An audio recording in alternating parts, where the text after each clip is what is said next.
Instead of generating absolute values and assigning them to object properties, we can also increase or decrease the existing ones using random offsets. This is a good idea if we have, for example, a pre-existing grid of objects created using the array tool, but we want them to appear slightly more random, more organic and less artificial.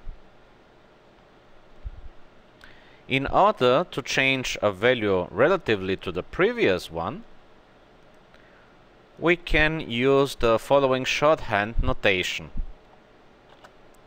Let's change the radius of the currently selected geosphere to the previous value plus 1.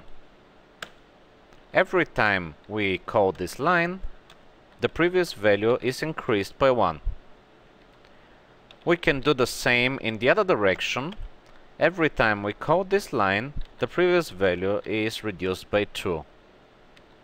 This is equivalent to saying the current radius is equal to the current radius plus 1, or the current radius is equal to the current radius minus 2. But the shorthand notation is much faster to type in.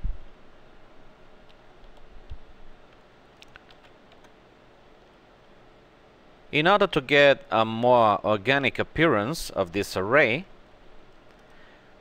we are going to jitter the x and y axis of the geospheres using a random 0.3 offset. For every object in the geospheres, change the position relatively to the previous value using a random vector between -1, -1, 0 and 1, 1, 0.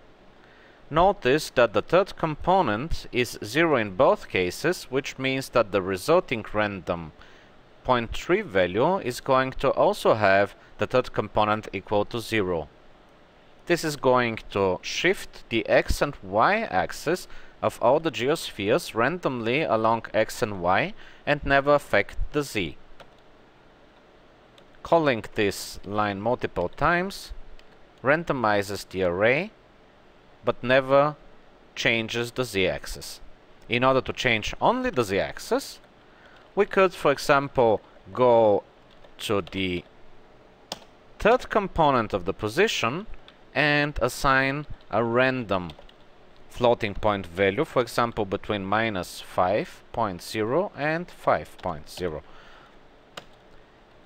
This is shifting only the z-axis without touching the x and y. Each scene object has a node level property called wireColor, which controls the wireframe color used to display the object in the viewports. We could randomize, for example, only the red channel of the wireframe color by using, for all in all the geospheres, shift the wireColor, its red channel,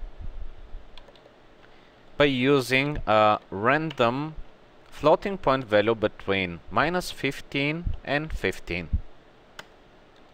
Each time we execute this line, only the red component of the object color is being shifted up or down, leading to a more pink or more blue appearance.